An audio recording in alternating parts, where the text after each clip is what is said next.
এক কথাই আমি আমার দেশে নিরাপত্তায় নেই।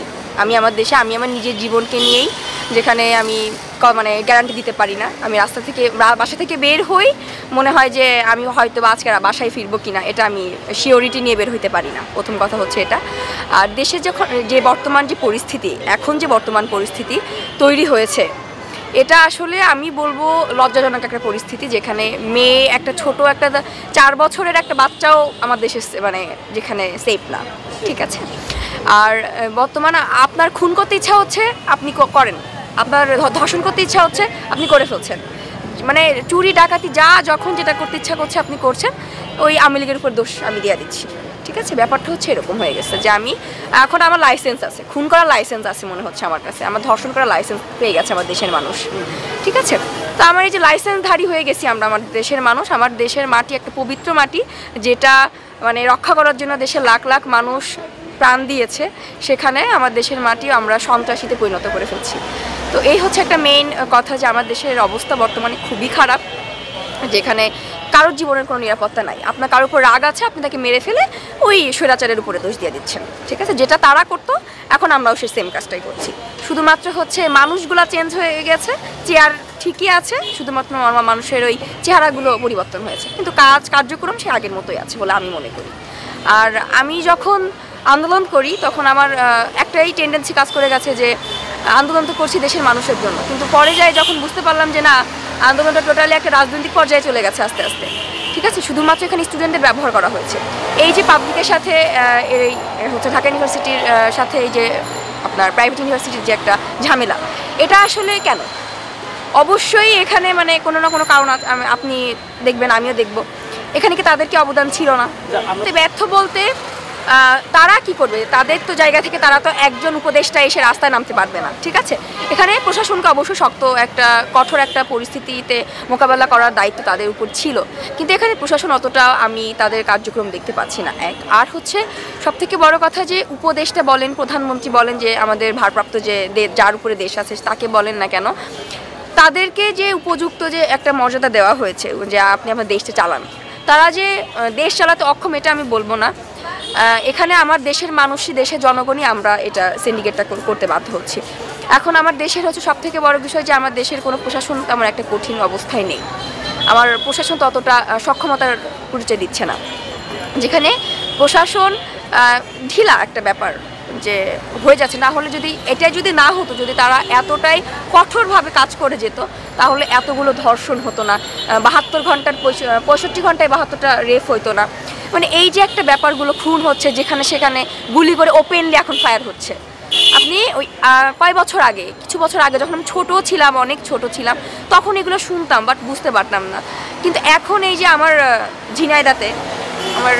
ঝিনাইদায় দেখি, যে সেদিন একটা নিউজ দেখলাম যে ওপেনলি 3 জনকে মেরে ফেলেছে। আমার আম্মু কালকে বলছে যে বাসায় গেছি, বলতেছে যে একটু সাবধানে থাকবে, মানে ওপেনলি ফায়ার করে মেরে দিচ্ছি। তো এখানে কারা করছে এটা? যে আমরা 15 বছর খাইতে পারি না, এখন আমরা যে কয়দিন পাইছি আমরা এই কয়দিন খেয়ে ফেলবো, একদম সব কিছু লুট করে ফেলবো। ব্যাপারগুলো হচ্ছে এরকম। তো এখানে দল বলেন, কোন দল করছে বা করবে, এটা আসলে বড় কথা না। কাদের হাতে আপনি দেশ চালাতে দিবেন? যারা একটা সুন্দরভাবে যারা দেশ পরিচালনা করতে পারবো, তাদেরকে তো আমরা দেশটা দিব না। এখানে যদি আপনি মারামারি করেন বা আপনি খাই করতে থাকেন, সেখানে কি জনগণের জন্য সেটা আমরা যদি নির্বাচন ধরেন যে হলো, সেখানে যদি আমরা তাকে নির্বাচিত করি, সেটা কি আমাদের নিজেদের জন্য কি সেটা নিরাপত্তা নিশ্চিত করে? যে কাদের হাতে দেশ তুলে দিচ্ছি? যারা মারামারি করছে, চুরি ডাকাতি করছে, যারা নিজেদের ক্ষমতা প্রকাশের জন্য সব কিছু করে যাচ্ছে, তো এদের উপর তো আসলে আমরা সবকিছু হস্তান্তর করতে পারি না। আওয়ামী লীগের উপরে সব দোষ আমি চাপাইতে পারি না।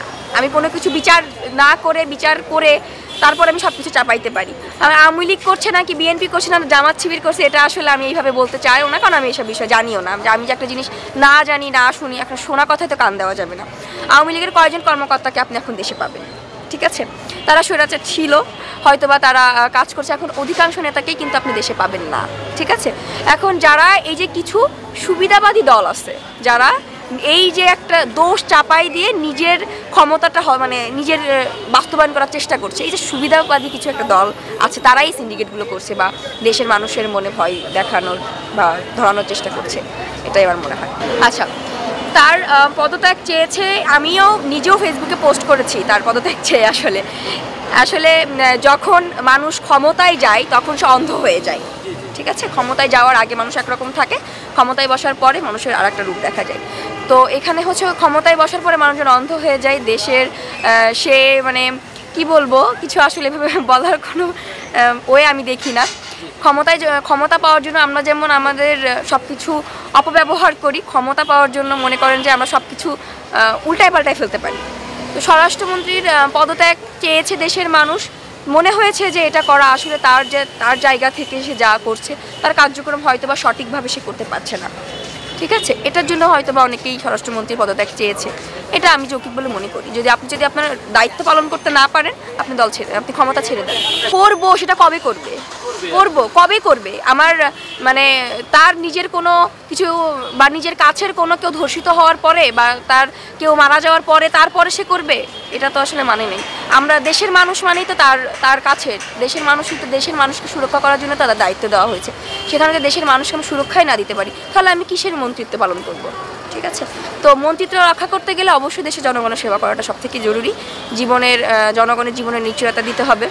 এটাই। ভালো ছিলাম, এই যে একটা কথা অনেকেই এই কোষ বলে, ঠিক আছে? কারা বলে? কোন শ্রেণীর লোকজন বলে? যারা হচ্ছে একটা এই যে কিছু কিছু ব্যাপার দেখেন, আমাদের দেশ কিন্তু দরিদ্র শ্রেণীর দেশ। তো দরিদ্র শ্রেণীর দেশ, এখানে যখন আমাদের হাসিনা বলেন বা আমাদের অতীত প্রধানমন্ত্রী যার কথা বলেন না কেন, যখন উনি ছিলেন, এই যে তারা এই কথাটা বলবো যারা একটা সুবিধা পেয়ে আসছে, যে আমার এই সরকার থাকাতে আমি এখান থেকে টাকা পাচ্ছি কিছু, এই গরিব মানুষের কথা চিন্তা করেন, ভাতা পাচ্ছি কিছু বা কিছু একটা একটা হেল্প আমি পাচ্ছি, এখন সেটা আমি পাচ্ছি না, ঠিক আছে? এই যে কিছু কিছু গরিব মানুষের কথা বলেন, এই যে মানে বিভিন্ন সমস্যা এখন আছে দেশে। এখন সিন্ডিকেট বেড়ে গেছে, দেশের মানুষ এখন ভালো নেই। সিন্ডিকেট বাড়ার কারণে সব কিছু উল্টাপাল্টা হয়ে যাচ্ছে। দেশের এখন কিন্তু ভয়াবহ পরিস্থিতি। এখন যেখানে সেখানে মার্ডার, যেখানে সেখানে রেপ, যেখানে সেখানে ডাকাতি। আমি দেশ যখন বের হচ্ছি, আমি কিন্তু তখন আমার ওই যে বললাম না যে সিকিউরিটি নিয়ে বের হতে পারছি না। তো এই জন্যই মানুষ এটা বলবে যে আগেই ভালো ছিলাম। এটা আসলে বলবে যে যা জায়গা থেকে যে যেমনটা তার মনে হবে। বাট আমার মনে হয় যে সময়টা দেওয়াটা উচিত।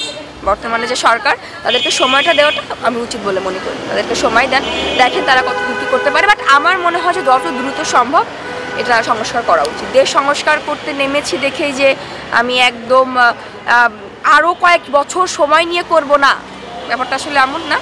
দেখব যে সংস্কার বলতে আসলে কি বুঝি। সংস্কার বলতে আমি বুঝি যে একদম মাঠ পর্যায় থেকে উঠে সংস্কারটা করা।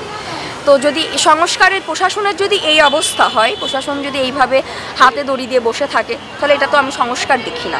সংস্কার আমি আমার অর্থনৈতিক অবস্থা বাড়াই ফেললাম, আমার দেশে আমি মানে অনেক বড় বড় প্রতিষ্ঠান তৈরি করে ফেললাম, একটা দেশের সাথে সুসম্পর্ক করে ফেললাম, এটা তো আমি উন্নয়ন বলবো না। আমি সংস্কার বলতে বুঝি আমার দেশের মানুষ 3 বেলা খাইতে পারছে কিনা, ডাল ভাত হোক খাইতে পারছে কিনা, এটা আমি বুঝি যে। কিন্তু তারা আদৌ এটা পাচ্ছে কিনা, এটা কে দেখবে? ঠিক আছে? এটা আদৌ মানে আমি পাচ্ছি কিনা বা আমার দেশের মানুষ পাচ্ছে কিনা, এটা কোন সরকার বা দেখছে কিনা, এটাই তো সংস্কার, তাই না? যে আমার দেশের মানুষ একটু সুখে আছে, তারা বলতে না হয় যে আমরা আগেই ভালো ছিলাম, আমরা তো বলতে পারি যে আমি এখন ভালো আছি, ঠিক আছে? যে নিজেদের মধ্যে নিজেরা একটা মানে ক্ষোভ, ওর থেকে আমি আমার ক্ষমতা বেশি বাড়াবো, এই যে একটা মারামারি হেনস্থা করতে এসে দেশের পরিবেশটা আসলে অনেক বেশি খারাপ হচ্ছে। তো আর এটাই।